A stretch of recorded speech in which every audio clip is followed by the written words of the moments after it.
नमस्कार दर्शकों, astro Mantra happiness of life में मैं छवि एक बार फिर से आप सभी का स्वागत करती हूं और एक बार फिर से मैं स्वागत करती हूं गुरु जी का, बिल्कुल, यानी कि पंडित भूषण शर्मा जी का। गुरु जी, सबसे पहले शो पर आपका बहुत बहुत स्वागत है एक बार फिर से। सभी मित्रों को, दर्शकों को प्यार भरा नमस्कार। जी गुरु जी, अगर हम आज के ज़माने की बात करें तो हर कोई अपनी लाइन में सक्सेस हासिल करना चाहता है।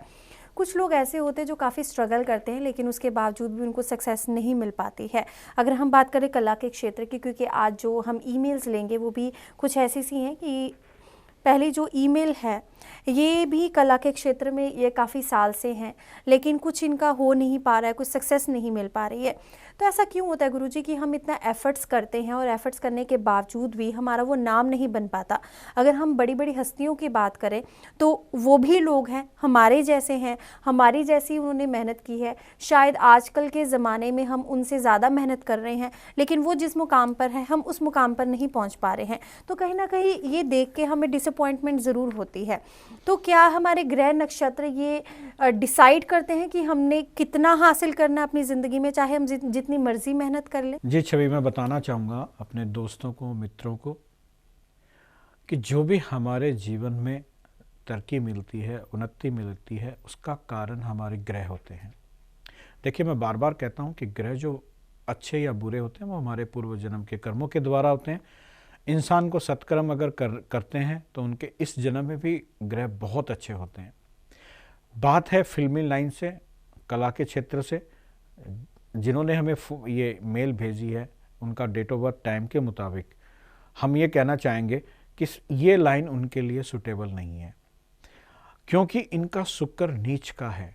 और मैंने बहुत कई प्रोग्राम में कहा है, बार बार कहा है कि जो लोग कला के क्षेत्र में जाना चाहते हैं या कला के क्षेत्र से प्रसिद्धि पाना चाहते हैं, उनका शुक्र स्ट्रॉन्ग होना बहुत ज़रूरी है, तो ही उनको सफलता मिल पाएगी। आपने कहा कि बहुत ऐसे महान कलाकार हैं जिन्होंने अपने जीवन में तरक्की की है, लेकिन दूसरे कलाकार भी होते हैं जो स्ट्रगल करते हैं, वो तरक्की नहीं कर पाते हैं।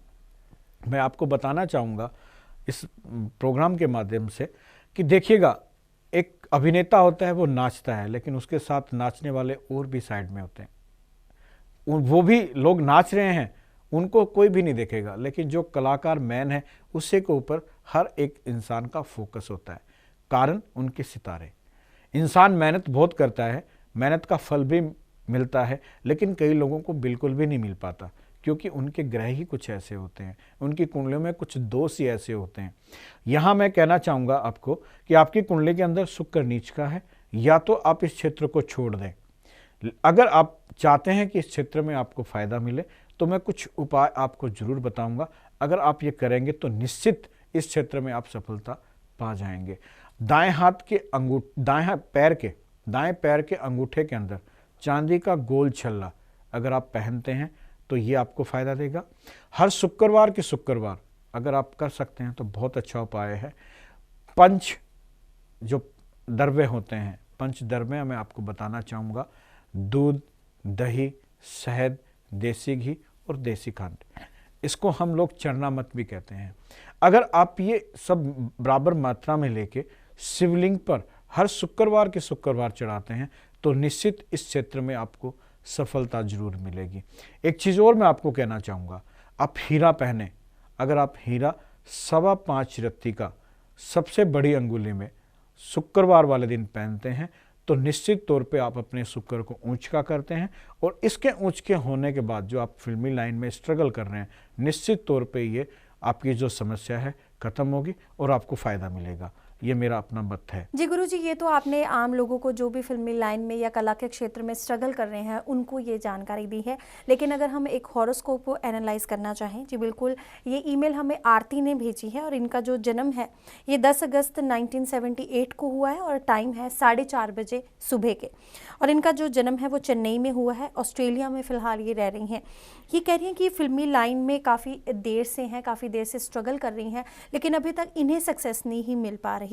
तो क्या अभी आपने जो भी उपाय बताए, क्या इनके लिए भी वही स्टिक बैठेंगे या नहीं, इनकी कुंडली के हिसाब से कुछ और उपाय हैं? देखिएगा, नहीं, इनके कुंडली के मुताबिक ये उपाय इनको सूट नहीं करेंगे, क्योंकि हर आदमी के अपने ही सितारे होते हैं, अपने ही ग्रह होते हैं, अपने ही नक्षत्र होते हैं। यहाँ जो इनकी कुंडली है, इस कुंडली के अंदर आंशिक काल सर्प योग है। मेरे मित्रों, जैसे हमने कालसर्प योग के बारे में बताया, कालसर्प योग बनता है राहु और केतु के बीच में सभी 7 ग्रह और आ जाएं तो कालसर्प योग पूर्ण रूप से बनता है।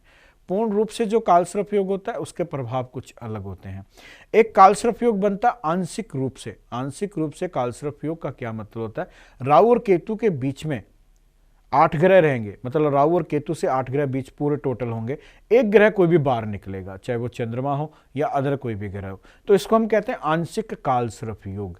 आंशिक कालसर्प योग भी उतना ही हमारे जीवन में अनिष्ट प्रभाव रखता है जितना पूर्ण रूप से कालसर्प योग। लेकिन इस आंशिक कालसर्प योग का एक बहुत बड़ा जो फायदा हमें ये मिलता है कि ये आदमी के जीवन में अचानक तरक्कियां देता है, ऐसी तरक्कियां देता है जो वो चाहता भी नहीं है, और ऐसे मिलती हैं जैसे हम कहते हैं ना कि फूल के तरह, कोई मेहनत नहीं की और हर चीज हमारी झोली में आके गिर गई। लेकिन इस आंशिक कालसर्प योग का उपाय अवश्य करना पड़ता है, करवाना पड़ता है, तो ही आपको फायदा देगा। मैं आपको बताना चाहूंगा, आपकी कुंडली के अंदर गुरु जो हैं वो ऊंच के हैं। गुरु ऊंच की जिन कुंडलियों में होता है वो लोग अपने जीवन में जरूर तरक्की करते हैं। यहाँ केवल समस्या आपका आंशिक कालसर्प योग पैदा कर रहा है। अगर आप आंशिक कालसर्प योग के कुछ टोटके, कुछ उपाय करवा सकते हैं तो निश्चित आपको इस क्षेत्र में सफलता मिलेगी। दूसरे नंबर पे मैं आपको कहना चाहूँगा कि आप मानक पहने, 5.25 रत्ती का मानक सोने के अंदर अगर आप अनामिका में पहनते हैं तो निश्चित आपका मान सम्मान बढ़ेगा। कुछ ऐसे लोगों से आपके लिंक बनेंगे जो आपके तरक्की के रास्ते खोल देंगे। ये मेरा अपना मत है और मेरा विश्वास है। जी, आरती एंड विश यू लक कि आपको आपकी फिल्मी लाइन में ज़रूर सफलता मिले। अब तो गुरुजी का आशीर्वाद भी आपको मिल गया है। और भी जो लोग हैं ये प्रोग्राम देख रहे हैं, मैं उन्हें भी बता दूं, अगर आपका भी कोई भी ऐसा सवाल है तो आप बेझिझक गुरुजी के साथ संपर्क कर सकते हैं। इनका ईमेल आईडी और फ़ोन नंबर लगातार फ्लैश हो रहे हैं हमारी टीवी स्क्रीन पर। मैं बता दूं, आपके जो सवाल है वो कॉन्फिडेंशियल रखे जाएंगे और आपकी ही परमिशन से, अगर आपकी इजाज़त हो, तभी हम उन सवालों को इस शो पर इंक्लूड करेंगे, ऑन एयर करेंगे। तो आप बेझिझक अपनी पर्सनल प्रॉब्लम भी है जो गुरुजी के साथ शेयर कर सकते हैं। जो लोग ये शो देख रहे हैं, इस समय हमारे साथ जुड़े हुए हैं, मैं उन्हें भी बता दूं कि ये शो है वो लाइव नहीं है। आप फिलहाल अभी भी गुरुजी को कॉल कर सकते हैं या शो के बाद भी इन्हें कॉल कर सकते हैं, या आप ईमेल के ज़रिए भी आप अपना सवाल है जो इनसे पूछ सकते हैं। अगला जो सवाल है हमसे ये पूछा है कपिल ने। गुरुजी, इनका जो जन्मदिन है वो 10 मई 1969 है और इनका जो समय है वो है 11:45 सुबह के, और इनका जो जन्म हुआ है वो बठिंडा में हुआ है। ये कह रहे हैं कि इनके पिताजी के साथ काफ़ी डिस्प्यूट रहता है, यानी कि उनकी सोच और इनकी सोच है जो कभी भी मैच नहीं होती है। और क्या ये अपने पिता की सेवा फ्यूचर में कर पाएंगे या नहीं कर पाएंगे, ये पूछना चाहते हैं। क्योंकि इनके मन में कोई खोट नहीं है, बस स्टिल वो विचारों का जो मेल जोल नहीं बन पाता, उसकी वजह से जो झगड़े बढ़ते रहते हैं। क्या कहेंगे इनके बारे में? कपिल जी, मैं आपको बताना चाहूँगा कि 10 मई 69 आपका बर्थडे है और टाइम आपका 11:45 है। आपकी कुंडली पे हम लोगों ने बहुत रिसर्च किया है कि आखिर ये ऐसी समस्या आपको क्यों आ रही है। मित्रों, मैं बताना चाहूँगा ये समस्या आम है। देखिएगा, कुछ लोगों की कुंडलियों में ऐसे सितारे होते हैं कि एक पिता को पुत्र का सुख नहीं है और एक पुत्र को पिता का सुख नहीं है। सुख, जैसे मैंने पीछे भी कहा कि बहुत लोगों के पास लक्ष्मी होती है लेकिन लक्ष्मी का उपभोग नहीं कर पाते, उसका सुख नहीं ले पाते। ये भी हमारे पूर्व जन्मों के कर्म है। ज्योतिष हमेशा पूर्व जन्म के फलादेश करते हैं, क्योंकि जो ग्रह होते हैं वो हमारे पूर्व जन्म के कर्मों के मुताबिक ही हमारी कुंडलियां बनती हैं। तो मैं यहाँ कहना चाहूँगा कि किसी पिता को पुत्र का सुख नहीं है। पुत्र बहुत हैं, बच्चे बहुत हैं, लेकिन सुख किसी का भी नहीं है।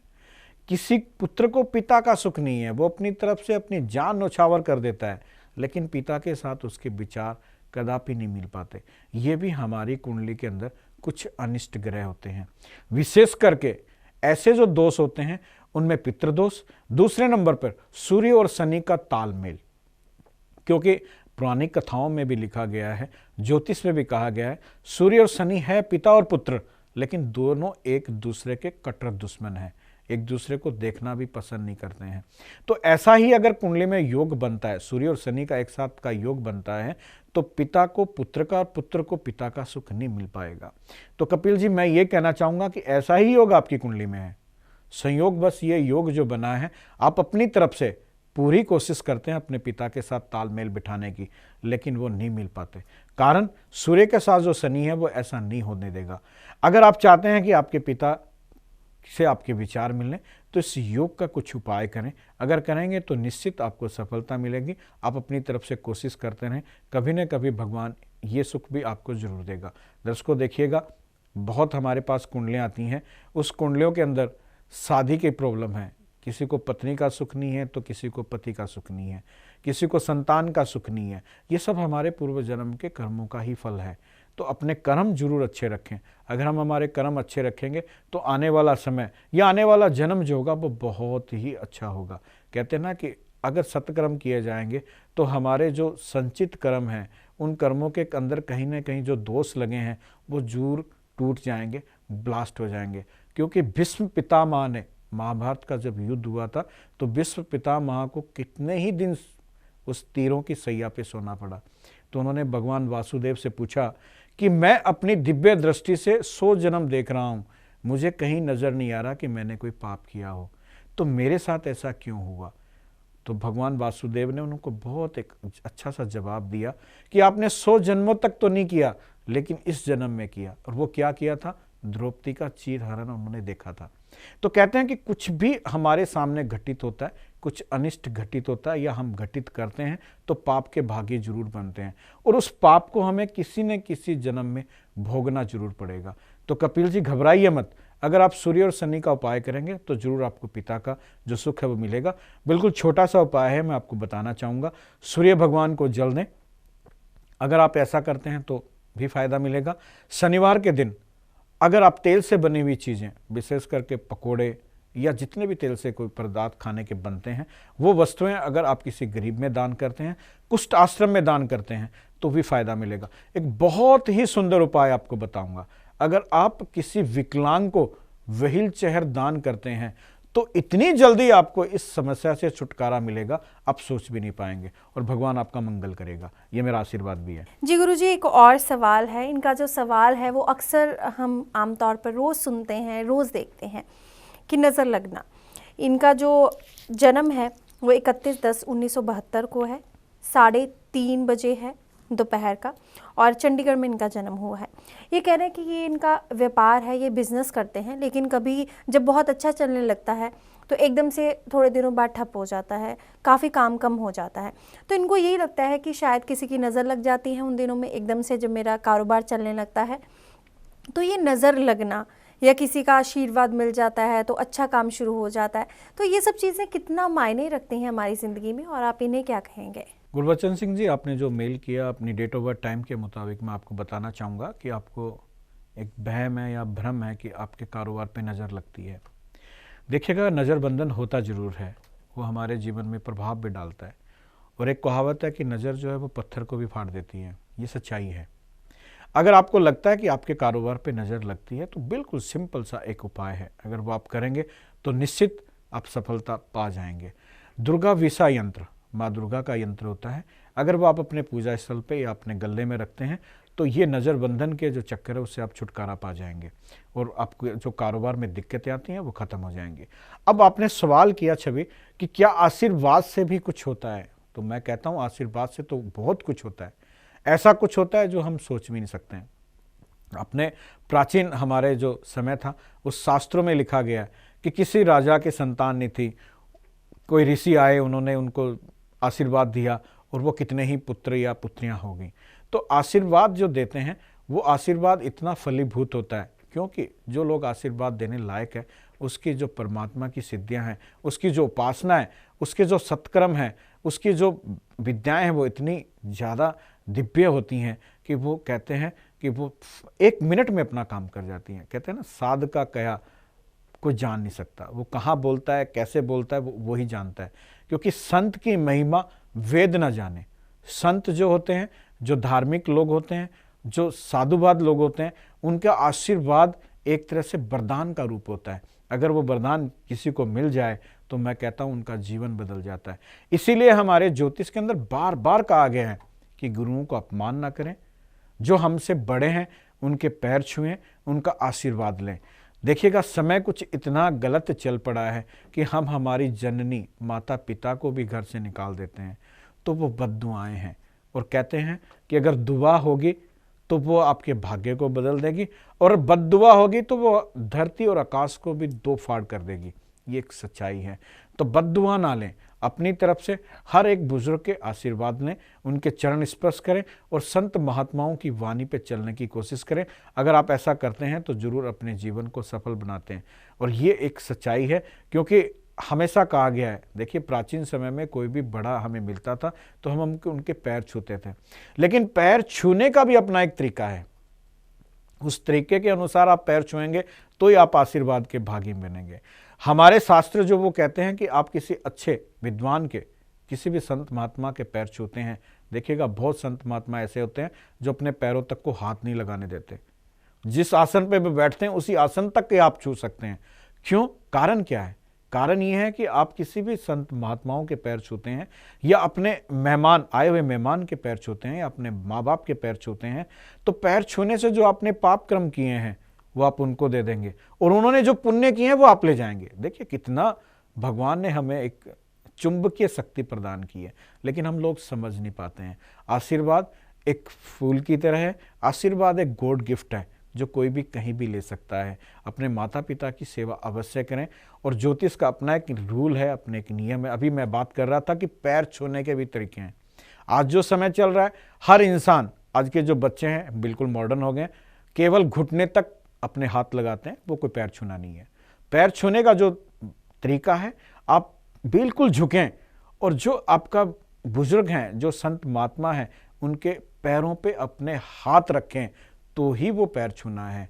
तभी आप अपने पाप को उनको दे पाएंगे और उनके पुण्य को, उनके आशीर्वाद को आप ग्रहण कर पाएंगे। ये एक तरीका है। जी गुरुजी, बहुत अच्छी जो है आपने ज्ञान दिया आज के इस प्रोग्राम में। आई एम श्योर लोग इसे ज़रूर फॉलो करेंगे। लेकिन अब वक्त हो चला है आप सबसे इजाज़त लेने का। गुरुजी, शो पर आने के लिए आपका बहुत बहुत धन्यवाद। नमस्कार, जय माता दी। दर्शकों, इसी के साथ मुझे यानी कि छवि को दीजिए इजाज़त। हम फिर से हाजिर होंगे इसी शो पर इसी समय। Till then you take care. नमस्कार।